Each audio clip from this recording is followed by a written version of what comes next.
Glória a Deus. Hebreus capítulo 6, do versículo 13 ao versículo 20. Jesus Cristo é a esperança da nossa alma. Jesus Cristo é a âncora da alma. Diz assim o texto: quando Deus fez sua promessa a Abraão, jurou por si mesmo, tendo em vista não haver outro maior por quem jurar, e declarou: esteja certo de que o abençoarei e farei numerosos os seus descendentes. Sendo assim, havendo Abraão esperado com paciência certeira, alcançou a promessa. Ora, os homens juram por quem é maior que eles, e para eles o juramento confirma a palavra empenhada, pondo a fim toda discussão. Do mesmo modo, Deus, querendo demonstrar de forma mais clara aos herdeiros da promessa a imutabilidade do seu propósito, interveio com juramento, para que nós, que nos refugiamos no acesso à esperança proposta, sejamos grandemente encorajados por meio de duas afirmações imutáveis, nas quais é impossível que Deus minta.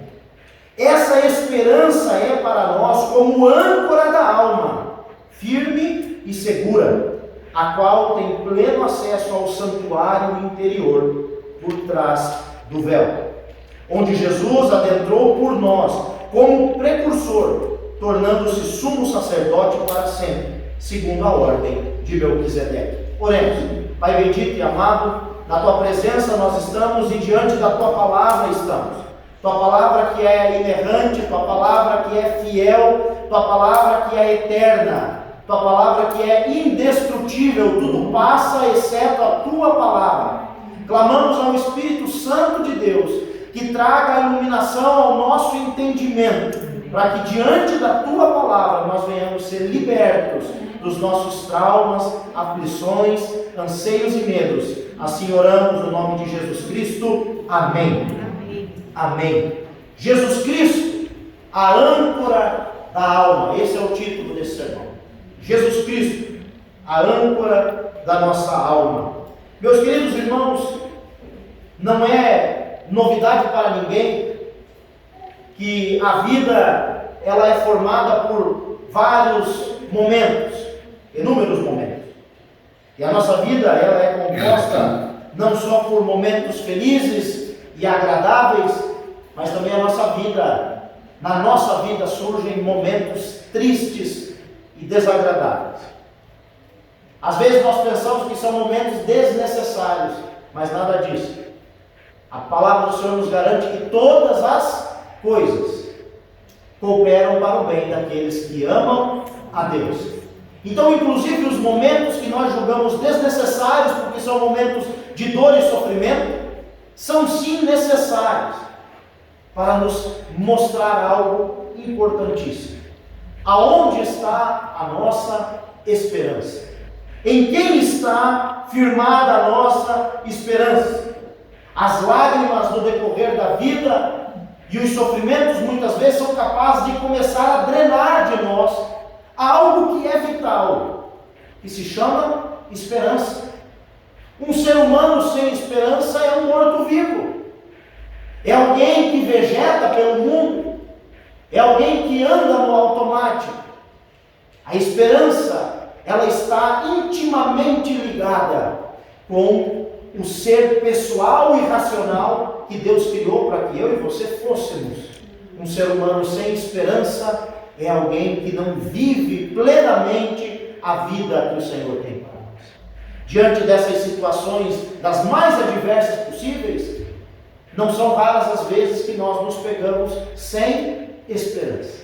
Mas Jesus Cristo é aquele que renova as nossas esperanças, nos dando força e vigor, fazendo com que nós venhamos viver novas perspectivas dentro da mesma realidade, quando esperamos e confiamos nele. A âncora, ela permite que um barco que aportou não fique à deriva, sendo levado pelas correntes marinhas ou marítimas ou pelo vento. A âncora, ela traz para o barco uma estabilidade e uma segurança, não só para o barco, mas também para a sua tripulação. A Bíblia, ela usa a figura da âncora para ilustrar de maneira pedagógica, meus queridos irmãos, o que é a esperança do cristão no mundo espiritual. Da mesma maneira que a âncora traz segurança e estabilidade a um barco, assim é a esperança na vida do cristão. Ou seja, um cristão que não tem esperança, ele não tem segurança e muito menos estabilidade. Ele está ao léu, ele está à deriva, ele está sendo conduzido por qualquer vento de doutrina, sendo arrastado por qualquer vento, porque ele não tem esperança. A boa notícia é que você, à semelhança dos barcos, pode também estar ancorado no Senhor Jesus Cristo. Quando nós lemos essa passagem de Hebreus, o autor, então, ele usa a figura do templo, e é preciso que você entenda a figura do templo para entender depois aonde a âncora está nessa questão, e ele mistura âncora com templo, mas eu vou explicar para vocês. O autor, então, ele usa a figura do templo, que era dividida em 3 partes: o átrio, que era o pátio do templo, e a tenda, que era dividido por 2 ambientes, e o que dividia esse ambiente era um espesso e lindo véu. O ambiente acessível era o santo lugar, e o ambiente acessível somente para o sumo sacerdote uma vez por ano era o santíssimo lugar, ou o santo dos santos. Estes 2 ambientes, como eu disse, eles eram separados, eles eram divididos por um espesso véu. E é exatamente além do véu aonde nós podemos lançar, buscar auxílio e jogar a nossa âncora, buscando segurança e estabilidade. Olha o que o autor de Hebreus escreveu no capítulo 10, versículo 19 e 20. Portanto, irmãos, temos plena confiança para entrar no lugar santíssimo, pelo que Jesus, por um novo e vivo caminho que ele nos abriu por meio do véu, isto é, do seu corpo. Nós podemos acessar um novo e vivo caminho através do véu. O que representava o véu? A carne, o corpo de Jesus. E a Bíblia nos diz, meus queridos, que quando Jesus Cristo bradou naquela cruz, o véu do templo se rasgou de alto a baixo, como se as mãos de Deus tivessem pegado naquele véu e rasgado aquela cortina. E agora nós podemos acessar esse novo e vivo caminho. O Santíssimo Lugar é aonde a Arca da Aliança se encontrava, aonde a presença de Deus se manifestava, e é exatamente ali aonde nós devemos lançar a nossa âncora. Preste atenção no versículo 19 do capítulo 6.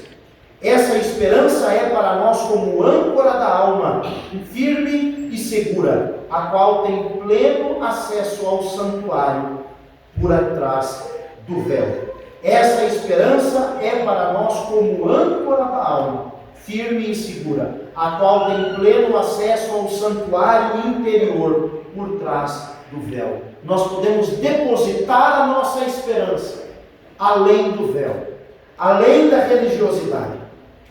Muitos cristãos têm confundido fé com esperança.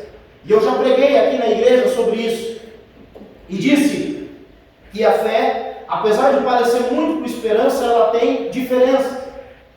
1 Coríntios 13:13. Agora, pois, permanecem esses 3: a fé, a esperança e o amor. O maior deles é o amor. A fé, meus queridos irmãos, é um dom que Deus nos dá. E ela é essencial para a vida e salvação do homem. Efésios capítulo 2, versículo 8.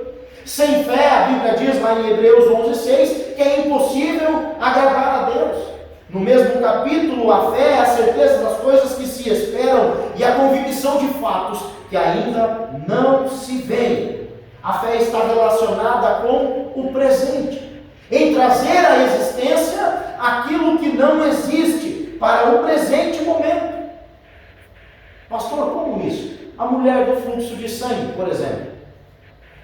Ela disse: se eu apenas tocar na orla da sua veste, eu serei curada. Através da fé, ela trouxe à existência uma cura que não existia.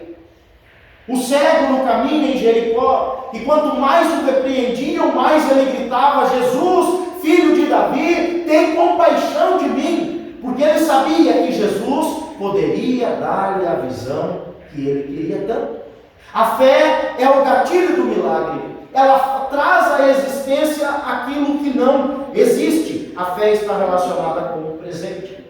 Logo, a esperança se relaciona intimamente com o futuro. Por isso o apóstolo Paulo, ao escrever Romanos, capítulo 8, versículo 24 e 25, ele diz o seguinte: porque da esperança fomos salvos. Ora, esperança que se vê não é esperança, pois o que não vemos, com paciência aguardamos. Pela fé, nós vivemos aquilo que temos esperança. Pela fé, nós vivemos por aquilo que temos esperança. Ou seja, a minha fé em Jesus Cristo me faz ter esperança nas suas palavras. E a minha esperança, que é o Senhor Jesus Cristo, como diz o texto de Mateus, que diz que Jesus é a esperança dos gentios. Jesus é a nossa esperança. Ela me faz não vacilar a minha fé, quando as suas promessas parecem ser tardias. Fé e esperança andam lado a lado. Nós fomos salvos pelo Senhor Jesus Cristo, e pela fé nós vivemos em novidade de vida, mas com esperança aguardamos a segunda vinda do Senhor Jesus Cristo. Nós fomos salvos por Jesus por meio da fé, e isso não vem de nós, é dom de Deus. E agora temos fé, mas também a fé nos motiva a ter esperança de que Jesus vai cumprir as suas promessas. O que é que o texto então tem a nos dizer hoje? O que é que nós podemos tirar de lição desse texto? Em primeiro lugar, o texto está nos dizendo que nós não temos um motivo, não temos por que perder a nossa esperança. E talvez você está aqui nessa noite, independente da sua idade, você está sem esperança. Independente da sua idade, você está esgotado, cansado, desgostoso da vida, desanimado. E a primeira lição que me salta aos olhos é que não tem por que eu e você perdermos a nossa esperança. E aí você pode dizer: pastor, mas você não sabe o que eu estou vivendo. E provavelmente eu não sei, porque a dor dói diferente em cada um. A dor não é a mesma. A dor dói diferente em quem sente.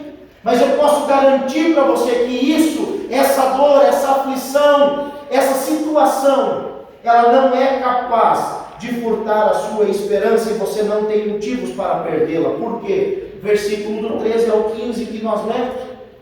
Olha o que diz o versículo 13. Quando Deus fez sua promessa a Abraão, jurou por si mesmo, tendo em vista não haver outro maior a quem jurar. Sabe por que você não precisa e não deve perder a sua esperança? Porque quem lhe prometeu foi Deus. E Ele é fiel para cumprir. Ele não é homem e nem filho do homem para mentir e se arrepender do que Ele falou. Deus, quando prometeu a Abraão, olhou para um lado, não tinha ninguém maior do que ele. Olhou para o outro, não tinha ninguém maior do que ele. Para baixo e para cima, ao redor, e não houve ninguém maior do que ele. E para que Abraão cresce na promessa, Deus jurou por si mesmo, pela sua própria glória e pela sua própria santidade. Meu querido irmão, é Deus quem está contigo, é Deus quem fez a promessa, é Deus quem vai providenciar o recurso, é Deus quem está caminhando com você nessa jornada, é Ele que está do seu lado, é Ele que lhe diz: levanta, meu filho, e continua, porque eu sou contigo. Não havendo ninguém maior para Ele jurar, Ele jurou por si mesmo. O autor de Hebreus argumenta no versículo 16, olha comigo aqui. Ora, os homens juram por quem é maior que eles, e para eles o juramento confirma a palavra empenhada, pondo fim a toda a discussão. O autor de Hebreus está dizendo mais ou menos o seguinte: olha, eu sei que vocês estão duvidando da promessa de Deus, e eu sei que vocês estão sem esperança, que vocês estão enfraquecidos, que o sofrimento de vocês furtou de vocês a capacidade lógica de raciocinar, de vocês verem que quem prometeu foi Deus. Mas eu vou fazer algo aqui para que vocês entendam. Suponha que tem alguém que lhe deve algo, uma quantia, e não tem jeito de você receber essa quantia. A pessoa não lhe paga de jeito nenhum. Se uma pessoa mais honrada chegar para você e dizer o seguinte: olha, o fulano de tal não tem condições de pagar, mas eu tenho, e dia 5 do mês que vem eu vou pagar a dívida dele. O texto diz que finda toda a discussão, porque alguém mais honrado fez uma promessa e disse: eu vou assumir a dívida do fulano, eu vou quitar essa pendência, e põe fim à discussão. Quem escreveu aos Hebreus está fazendo esse argumento dizendo: se vocês confiam na palavra de outro homem, só porque ele é um pouco mais honrado, só porque ele tem um pouquinho mais de recursos, por que cargas d'água vocês estão duvidando do dono do ouro e da prata? Por que cargas d'água vocês estão duvidando daquele que é eterno? Porque o outro homem que fez a promessa que iria cumprir aquilo pode morrer amanhã. Mas a discussão se findou porque alguém mais honrado garantiu que iria cobrir aquela dívida. E o autor de Hebreus faz com que eu e você pensamos um pouco. Irmãos, quem nos prometeu foi o próprio Deus. Amém. Não existe ninguém maior do que Ele. E se Ele promete, Ele cumpre. Deus, o autor de Hebreus está dizendo o seguinte: Deus não precisa de avalista. Deus não precisa de avalista. Ele não é homem para que minta, e nem filho do homem para que se arrependa. Entenda que é Ele o dono dos celeiros dos céus. É Ele o dono do ouro e da prata. É Ele o dono de todos os recursos. É Ele o dono da chuva, o dono do vento, o dono do sol. Ele é o dono dessa terra, toda a sua plenitude, e de todos os habitantes que moram no planeta. Ele é o dono, Ele é o Deus Criador. E quem fez a promessa foi o próprio Deus. Então muitas vezes nós estamos confiando mais na promessa dos homens do que na promessa de Deus, quando deveria ser muito pelo contrário. Confiarmos cegamente na promessa de Deus. Outro argumento do apóstolo Paulo, do apóstolo que escreveu Hebreus, eu acredito que tenha sido Paulo, por isso falei. Versículo 17 e 18, note esse argumento. Do mesmo modo, Deus, querendo demonstrar de forma mais clara aos herdeiros da promessa a imutabilidade de seu propósito, interveio com o juramento, para que nós, que nos refugiamos no acesso à esperança proposta, sejamos grandemente encorajados por meio de duas afirmações imutáveis, nas quais é impossível que Deus minta. Qual é o argumento aqui do autor de Hebreus? Do mesmo modo, ele começa dizendo o versículo. Ou seja, o nosso Deus, ele possui um atributo que faz toda a diferença. É óbvio que Deus, você sabe que Ele é eterno, que Deus é onisciente, onipotente, onipresente, autoexistente. Mas Deus também, Ele é imutável. Imutável. E aí, o autor de Hebreus, ele faz essa comparação. Ele diz: do mesmo modo Deus, do mesmo modo que Deus, Ele fez a promessa para Abraão e cumpriu, é do mesmo modo que Ele faz a promessa para eu e para você, para a sua igreja, para o seu povo. Ou seja, o mesmo Deus que prometeu para Abraão e cumpriu, é o mesmo Deus que promete para nós e que cumpre, do mesmo modo. Do mesmo modo. Ou seja, ele faz uma pergunta aqui para nós. Dê-me um motivo, ou uma vez, que Deus falhou em uma das suas promessas. E nós olhamos para a Bíblia, de Hebreus para frente e de Hebreus para trás, de capa a capa, e nós não achamos uma vez sequer que o nosso Deus falhou nas suas promessas. Falhou nas suas promessas. Deus não precisava jurar, irmãos, mas ele se interpôs em juramento. Ele se interpôs em juramento para que nós, os herdeiros da promessa, crescêssemos sem duvidar. Crescêssemos sem duvidar. Não existe ninguém mais honrado que Deus, mais santo que Deus, mais justo que Deus.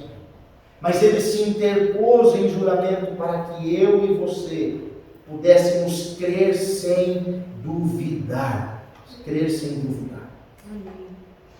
E ele fala o seguinte, que ele se interpôs em juramento por duas afirmações que são imutáveis. Deus, é impossível que Deus minta. Mas eu gostaria de chamar a sua atenção para a parte B do versículo 18. Deus, ele se interpôs em juramento para que nós, os herdeiros da promessa, crescêssemos. E ele diz aqui ainda na parte A do versículo 18, para que nós, que nos refugiamos no acesso à esperança proposta. E algumas versões, nós que já corremos para o refúgio. Note que a promessa de Deus, ela está condicionada para quem já correu para o refúgio, para quem buscou se refugiar em Deus. E aqui entra a figura da âncora. Não adianta nada, meus queridos, ter esperança somente. Assim como uma âncora em um barco não é sinônimo de segurança, a não ser que esse barco esteja ancorado no local correto, no refúgio. E é isso que o autor está escrevendo para nós aqui, que nós devemos buscar esse local no Senhor Jesus Cristo. O apóstolo Paulo escreve para Timóteo o seguinte, em 1 Timóteo, capítulo 1, versículo 18 e 19. Combata o bom combate, mantendo a fé e a boa consciência que alguns rejeitaram, e por isso naufragaram na fé. Por que esses homens naufragaram na fé? Porque a esperança deles não estava em Cristo. E porque eles não correram para o local seguro, para o refúgio. Eles não se refugiaram em Jesus Cristo. Quando se aproxima uma tempestade, se possível, o comandante da embarcação, ele sempre conduz a embarcação a um local seguro, a um refúgio. E ali ele lança a âncora. O autor de Hebreus está falando para que eu e você venhamos nos refugiar em Jesus Cristo. Para que eu e você experimentemos qual seja a boa, perfeita e agradável vontade de Deus, nós precisamos estar refugiados em Jesus Cristo. Nós precisamos estar ancorados em Jesus Cristo. Esse refúgio que a Bíblia fala não é um lugar, é um lugar que Cristo preparou para nós. O lugar onde nós podemos ancorar a nossa alma quando o mar está revolto. E isso não é um lugar geográfico, mas uma pessoa. É o próprio Senhor Jesus Cristo. É nele que nós podemos lançar a nossa âncora. É nele que nós podemos depositar a nossa esperança. Uns confiam em carros, outros em cavalos, mas nós faremos menção do nome do Senhor. Nós confiamos no Senhor. Versículo 19 e 20 diz o seguinte: a esperança é para nós como âncora da alma firme e segura, a qual tem pleno acesso ao santuário interior, por trás do véu, onde Jesus adentrou por nós como precursor, tornando-se sumo sacerdote para sempre. A nossa âncora da vida está firmada na parte mais segura do tabernáculo. A nossa âncora está firmada na parte mais segura do tabernáculo celestial. A entrada desse tabernáculo foi concedida pelo Senhor Jesus Cristo. É impossível nós adentrarmos nesse lugar sem Jesus. Por isso o apóstolo diz que Jesus, ele adentrou por nós. Ele é o primogênito dos mortos. Ele sofreu em nosso lugar, mas também ele é o nosso representante no santuário celestial. E porque Cristo está lá e está vivo, nós podemos depositar nele a nossa esperança.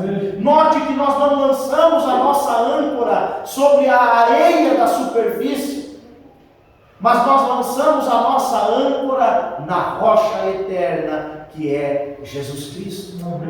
Eu não sei em quem você tem depositado a sua esperança, em quem você tem lançado a âncora da sua alma, e talvez você está aí à deriva.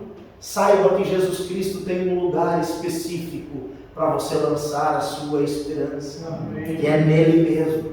Não existe mais nenhum impedimento, o véu foi rasgado e agora nós podemos adentrar no Santo dos Santos por um novo e vivo caminho e lá depositar a nossa esperança. Jesus Cristo, ele é o sumo sacerdote para todo sempre. Aqui ele fala de Melquisedeque, um personagem que aparece apenas 2 vezes no Antigo Testamento.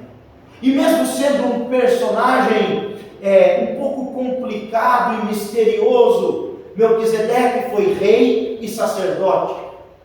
2 dos 3 ofícios de Cristo. Cristo foi rei, sacerdote e profeta. Melquisedeque foi um homem que nasceu e morreu. Melquisedeque, mesmo sendo quem era, precisava sacrificar um touro pelos seus pecados para adentrar uma vez por ano no Santo dos Santos. É isso que a Bíblia nos diz, que o sumo sacerdote precisava sacrificar um animal pelos seus próprios pecados, mas Jesus Cristo é o sumo sacerdote do melhor pacto. Jesus Cristo é o sumo sacerdote para todo sempre. Por quê? Porque ele não precisou sacrificar um animal pelos seus pecados, mas ele foi feito sacrifício por nós. Ele é o Cordeiro de Deus que tira o pecado do mundo. Ele morreu, mas ao 3º dia ele ressuscitou. Ele é o sumo sacerdote do melhor pacto para todo sempre. Amém. E é nele que nós depositamos a nossa esperança. Agora nós não precisamos mais de sacrifício. Nós não precisamos mais de penitência. Vocês não precisam de ninguém para rogar por vocês pelos seus pecados. Vocês não precisam de um pastor para fazer isso, muito menos de um padre para fazer isso. Vocês têm livre acesso no Santo dos Santos por causa de Jesus Cristo, que rasgou na sua própria carne o véu que separava. E agora você pode lançar a sua esperança não na superfície da religião, não nas águas rasas do tradicionalismo, mas você pode lançar a âncora da sua alma nas profundidades da esperança do próprio Senhor Jesus Cristo e estar alicerçado nele. Porque as tempestades vêm, as tempestades virão, mas aqueles que estão ancorados no Senhor, eles permanecerão firmes e inabaláveis, sempre constantes na obra do Senhor, porque a sua esperança não está alienada à economia do mundo, não está alienada à política do mundo, não está alienada a esse sistema corrupto, mas a nossa esperança, a esperança dos filhos de Deus tem um nome, e é Jesus Cristo. E é lá que nós devemos lançar a nossa alma, em Jesus. Em Jesus. Não duvide, não perca a sua esperança, seja como Abraão. Olha o que o Senhor Jesus Cristo disse no versículo 15: assim, havendo Abraão esperado com paciência certeira, alcançou a promessa. Pastor, mas o senhor não sabe, pastor, Deus já me prometeu. Deus me prometeu tem 1 ano. Não, meu irmão, tenha calma. Deus é paciente. Abraão esperou muito mais do que 1 ano, mas ele viveu a promessa de Deus, ele experimentou a promessa de Deus, ele teve uma paciência certeira. Aprenda a ser paciente.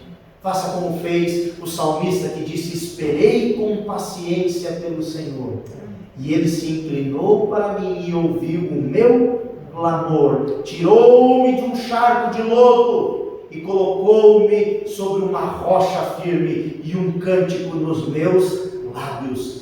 Se Deus te prometeu, meu irmão, Ele vai cumprir, e vai ser no tempo certo, no tempo propício, na melhor fase da sua vida. E quando você receber a promessa, você vai dizer: obrigado, Senhor Jesus, eu te glorifico porque o Senhor é santo e o Senhor é perfeito, e nenhum dos seus planos são frustrados. Creia no Senhor Jesus Cristo e deposite nele a sua esperança, porque Jesus é a âncora da nossa alma. Oremos. Pai bendito e amado, muito obrigado por esta palavra. Que o Senhor continue a falar aos nossos corações e não permita que essa palavra caia no vazio, mas que ela produza em nós frutos para a vida eterna. Assim oramos em nome do Pai, do Filho e do Espírito Santo de Deus. Amém.